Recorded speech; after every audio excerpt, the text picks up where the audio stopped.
वहां तो आए हो।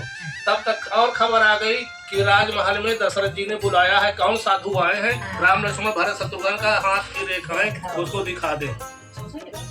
कौन आया है? गरीब बच्चों के हाथ देख रहे थे, कागभूषुंडी के सहित दोनों जो हाथ देख रहे थे। तब तक किसी और की खबर आ गई कि राजमहल में आपको हाथ छोड़ा के जाने लगे शंकर और कागभूषुंडी दोनों। तो ये बोले, कागभूषुंडी बोले महाराज रुको ना, और एक दो जने का हाथ देख लो।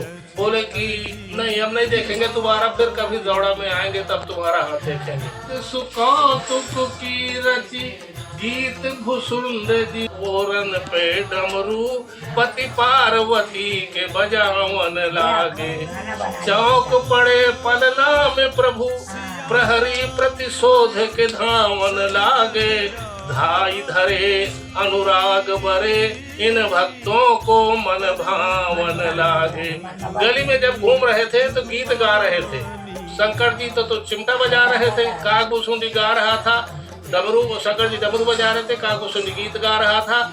इतने में आवाज पहुंच गई महल में कि कोई साधु आए हैं और वह बड़ा अच्छा हाथ की रेखा देखते हैं, उन्हें दिखा दो राम लक्ष्मण भरत शत्रुघ्न। तो एक महिला राजमहल से आई और कौशल्या से बोली आपके चारों पुत्रों के हाथ दिखवा देते हैं, वो बेचारे अच्छे महात्मा है आए हैं। कौशल्या बोली बुला रहा उनको बोला आप बुलाए तो कागभूषुंडी गरुड़ शंकर जी डर भी रहे हैं, वेश बदल के जा रहे हैं, कहीं भेद खुल जाएगा तो मारे खाएंगे। हाँ, तो शंकर जी ने कहा, कागभूषुंडी ने कहा मैं आगे नहीं चलूंगा, मैं पीछे रहूंगा, आप लोग आगे आगे चलिए, हाथ देखते रहना।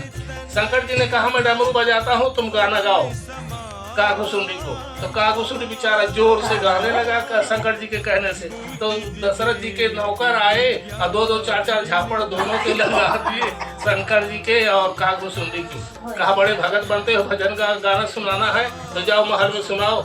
यहाँ रास्ते में महल से बाहर से बरे है सखी राजमहल ले आई। हाथ पकड़ लिए कागभूषुंडी और गरुड़ शंकर जी रेखा देख रहे, पढ़ रहे हैं रेखा बच्चों के। तो अभी बताएंगे तभी बताएंगे, कुछ तो बताएंगे। और उधर तो दर्शन का भूख सवार था और गाना वाना वाले घर थे नहीं। तो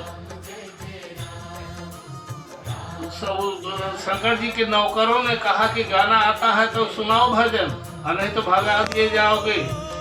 तो शंकर जी जब ऐसा बोले तो जोर से भजन गाने लगा। जोर से गाने लगा तो दूत आए और दो दो झापड़ दोनों के मारा। कहा बड़े गायक बनते हो तो जाओ कहीं किसी सिनेमा हॉल में काम करो, यहाँ कैसे आके बैठ गए हो। भागे झोला धर के भागे, तो फिर बस्ती के बाहर चले गए। फिर सोचे अब तो दर्शन नहीं मिला, कैसे करेंगे, मारे खाने। शंकर जी ने कहा कागभूषुंडी चलो फिर से चलते। कागभूषुंडी ने कहा तो मैं नहीं जाऊंगा, मेरे को पहचान गए और फिर मैं जोर से गाना गाया हूँ तो मेरे को ही अपराधी मारेंगे, तो मैं तो नहीं जाऊंगा। मैं नहीं हूँ, कागभूषुंडी तुम्हें जाना है तो चले जाओ। कागभूषुंडी कहा मैं तो और नहीं जाऊंगा, मेरे को तो और ज्यादा मार पड़ेगी क्योंकि मैं बाजा बजा रहा था। हाँ, फिर शंकर जी फिर कौशल्या की नौकरानी के कहने से ले गई बुला के। महारानी कौशल्या ने अच्छे आसन पे शंकर जी को बैठाया। अच्छा महात्मा है वो, कहा जाने शंकर जी वेश बदल के आया।